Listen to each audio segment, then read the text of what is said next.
Heart की shape जैसा दिखने वाला एक पौधा जिसको होया वाइन भी कहते हैं। होया वाइन की बहुत सारी स्पीशीज़ आती हैं, मतलब बहुत सारी नस्लें होती हैं। ये हैंगिंग पॉट में लगी हुई बहुत ही खूबसूरत लगती हैं। जिन लोगों के पास ज़्यादा लाइट नहीं होती, ज़्यादा स्पेस नहीं होती, धूप नहीं आती, ऐसे लोगों के लिए ऐसे पौधे बहुत ही सूटेबल रहते हैं। उनका शौक भी पूरा हो जाता है और साथ में देखने पर काफ़ी प्यारे भी लगते हैं। लेकिन इनकी ग्रोथ थोड़ी स्लो होती है। आज से करीब मैं 1.5 साल पहले नर्सरी से एक पत्ता लेकर आया था जो कि बिल्कुल दिल की शेप जैसा बना हुआ था। ये वाला, ये मुझे मिला था 250 रुपये का। सिर्फ पत्ता उसने कैंची के साथ काट दिया था और मुझे दे दिया। लेकिन मुझे इसकी प्रोपोगेशन का पता था, इसलिए मैंने 250 रुपया इसका दे दिया। और 1.5 साल के बाद अब आप देख सकते हैं इसकी ग्रोथ कितनी बढ़ रही है। होया वाइन की जितनी भी वैरायटीज़ होती हैं सभी अपनी रूटिंग पत्तों से भी शुरू कर लेती है। जिस तरह क्राइसूला है वो भी सैकुलेंट है और ये भी सकुलेंट है। इसकी ग्रोथ थोड़ी स्लो होती है, ख़रीदने पर ये काफ़ी महंगे लगते हैं, लेकिन एक मरतबा अगर आप ले लें ये इतने हार्डी प्लांट होते हैं कि ये जल्दी मरते नहीं हैं। बहुत ही लो मेंटेनेंस प्लांट है। कभी कभी इसको थोड़ा बहुत पानी देना पड़ता है, ज़्यादा पानी भी ये नहीं मांगते और ना ही कोई खाद। सिंपल कोकोपीट के अंदर भी आप लगा सकते हैं, या 50% कोकोपीट या 50% कंपोस्ट या ओनली मिट्टी के अंदर भी लगाया जा सकता है, नो इशू। लेकिन इसको ओपन एरिया में हम नहीं रखते, मतलब ऐसे एरिया में जहाँ पर बारिशें होती हों, जहाँ पर डायरेक्ट धूप आती हो, ऐसे एरिया में पौधा स्ट्रेस में आ जाता है। ओवर वाटरिंग होने की वजह से ये मर भी सकते हैं। ज़्यादा धूप की हीट होने की वजह से इनके पत्तों के ऊपर बर्निंग भी आ सकती है और ये पीले होकर मुरझा जाएंगे। लेकिन मेरे पौधों के साथ ऐसा नहीं हुआ, क्योंकि मैंने इनको शेडी एरिया में रखा हुआ है जहाँ पर डायरेक्ट धूप नहीं आती। ये देखिए, उसके बाद मैं एक और नई बेल लेकर आया था जो मुझे 700 रुपये की मिली। ये करीब 1 फुट की थी। जब मैं इसको लेकर आया इसकी बहुत ही बुरी हालत थी, जैसा कि इसके पत्ते से ही आपको देखकर अंदाज़ा हो रहा होगा। जिस एरिया में ये पौधा हैंग किया हुआ था वहाँ पर पानी देते ही नहीं थे वो, इसकी केयर ही नहीं करते थे वो। तो फिर भी उन्होंने 700 रुपये की मुझे ये बेल दी। तो मैं घर में लेकर आया, इसको बड़े गमले के अंदर शिफ्ट किया जो करीब 5 इंच का गमला है। तो उसको मैंने प्रोपोगेशन करने की भी कोशिश की। ये ब्रांच आ रही थी, इसको मैंने पॉट लेयर किया, मतलब इस गमले के अंदर मिट्टी के अंदर दबा दिया और फ्यूचर में यहाँ से रूटिंग शुरू हो गई। और मैं पौधे को निकालता रहा, जिस तरह अभी आपको निकाल के दिखाता हूँ। इसकी जड़ें ये देख सकते हैं आप, इसकी अच्छे तरीके से जड़ें शुरू हो चुकी हैं। तो ये अपनी जड़ें बहुत ही आसानी से शुरू कर लेता है। हल्का सा इसको मॉइस्चर चाहिए और थोड़ी सी मिट्टी चाहिए अपनी रूटिंग शुरू करने के लिए।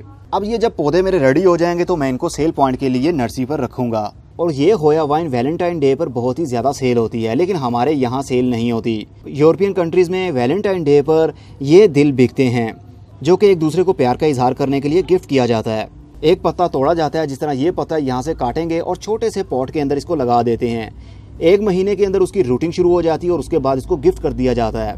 और ये कई महीनों तक इसी तरह स्टेबल रहता है, ना ये मुरझाता है, ना इसका साइज़ बड़ा होता है। लेकिन टाइम टू टाइम इसकी रूटिंग साथ में शुरू होती रहती है और फ्यूचर में ये पौधा भी बन सकता है अगर अच्छे से केयर की जाए।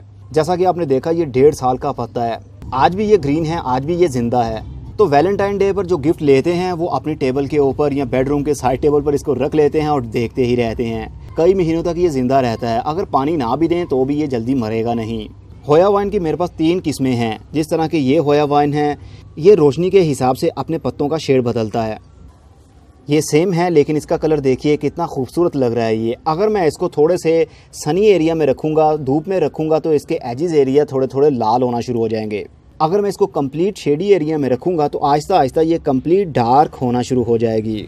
और अगर उससे भी ज़्यादा शेडी एरिया में लेकर जाऊँगा, जैसे कि इंडोर कम रोशनी होती है वहाँ पर, तो वो इस तरह की होगी। और अगर इससे भी कम रोशनी दूंगा तो ये कंप्लीट इसके पत्ते ग्रीन हो जाएंगे। होया वाइन की और भी वैरायटी है मेरे पास, लेकिन उसको प्रोपोगेशन कर रहा हूँ मैं उसकी, लेकिन बहुत ही स्लो ग्रोथ है इनकी। होया की कोई सी भी वैरायटी हो, बहुत ही स्लो ग्रोथ होती है इनकी। जैसा कि अभी आप ये भी देख सकते हैं, ये मैंने 800 रुपये की आई थिंक ख़रीदी थी, आज से 2 या 2.5 साल पहले। तो समझ लीजिए 2.5 साल के अंदर मैंने 1, 2 और 3 और 4 गमले ये बनाए और 5वां अभी तैयार हो रहा है। तो आप खुद अंदाज़ा लगा सकते हैं ये बेलें इसीलिए इतनी महंगी होती हैं, क्योंकि इनकी ग्रोथ बहुत स्लो होती है, लेकिन ये काफ़ी हार्डी होती हैं, जल्दी मरती भी नहीं हैं।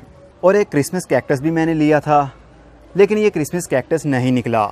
जहाँ से मैंने इसको ख़रीदा था उन्होंने यही कहा था कि ये क्रिसमस कैक्टस नहीं है, लेकिन ये कैक्टस की ही कोई वैरायटी है और इसको भी फूल लगते हैं। लेकिन आज तक इसको कोई भी फूल नहीं लगा। इसकी प्रोपोगेशन भी बहुत आसान होती है। छोटा सा इसका पत्ता काटिए और उसको मिट्टी के अंदर लगा सकते हैं, वहीं से इसकी रूटिंग शुरू होती है। लेकिन इसकी अच्छी ग्रोथ चाहते हैं आप तो इसको इंडोर रखना पड़ेगा, ह्यूमिडिटी वाले एरिया में, जैसा कि बाथरूम। बाथरूम के अंदर भी काफ़ी नमी रहती है। ऐसे पौधे नमी वाले एरिया में ज़्यादा अच्छे से ग्रोथ करते हैं क्योंकि ये ट्रॉपिकल एरिया से ताल्लुक़ रखते हैं, जहाँ पर बारिशें होती रहती हैं, हवा के अंदर काफ़ी नमी होती है, धूप डायरेक्ट नहीं आती, तभी इनकी ग्रोथ अच्छी होती है। इसकी कटिंग्स भी मैंने लगाई और ये भी बहुत स्लो ग्रोथ करता है लेकिन ग्रोथ कर लेता है। ये देख सकते हैं आप, इनकी कटिंग्स लगाई हुई हैं और ये अच्छे से ग्रोथ कर रही हैं। ये ओनली कोकोनट हस्क के अंदर मैंने इसकी कटिंग लगाई और आज इसकी ग्रोथ हो रही है। छोटा सा पत्ता काटिए और उसको मिट्टी के अंदर, कंपोस्ट के अंदर, कोकोपीट के अंदर, कोकोनट हस्क के अंदर, जैसे भी आपको इजी लगे इसका पत्ता लगा दें और फ्यूचर में इसकी ग्रोथ शुरू हो जाती है। लेकिन इसको धूप में रखेंगे तो ये बहुत ही कम सर्वाइव करेगा और मर जाएगा। वैसे तो मुझे ये सभी पौधे बहुत ही अच्छे लगते हैं, लेकिन ये दिल की शेप वाला पौधा मुझे कुछ ज़्यादा ही अच्छा लगा, इसलिए इसके ऊपर मेरा ज़्यादा फोकस है कि ये मर ना जाए, इसलिए मैं इसको ज़्यादा से ज़्यादा मल्टीप्लाई करने की कोशिश कर रहा हूँ। अगर एक ही पौधा मैं लगा रहने दूँ तो काफ़ी अच्छी शेप उसको मैं दे सकता हूँ, लेकिन मैं चाहता हूँ ज़्यादा से ज़्यादा मेरे पास पौधे सर्वाइव करें। मल्टीप्लाई करता रहूँगा तो बहुत ज़्यादा पौधे बन जाएंगे, इसलिए अच्छे से केयर करना भी सीख जाऊँगा। तो आप भी इसी तरह नर्सरी से पौधों को लाया करें और उसकी अच्छे से केयर किया करें, उसको मल्टीप्लाई करने की कोशिश किया करें। कुछ पौधे महंगे होते हैं और कुछ सस्ते भी मिल जाते हैं, लेकिन जो पौधे महंगे होते हैं उनके अंदर कोई ना कोई क्वालिटी ज़रूर पाई जाती है। बस इसके अंदर यही क्वालिटी है कि इसकी खूबसूरती बहुत है और ये जल्दी मरता नहीं है। इसको कम पानी दें, इसको खाद बिल्कुल ना दें, तो ये लॉन्ग लाइफ के लिए आपके पास रहेगा। अब मैं चलता हूँ, खुदा हाफिज़, good bye, see you and tata, और अपना बहुत सा ख्याल रखिएगा।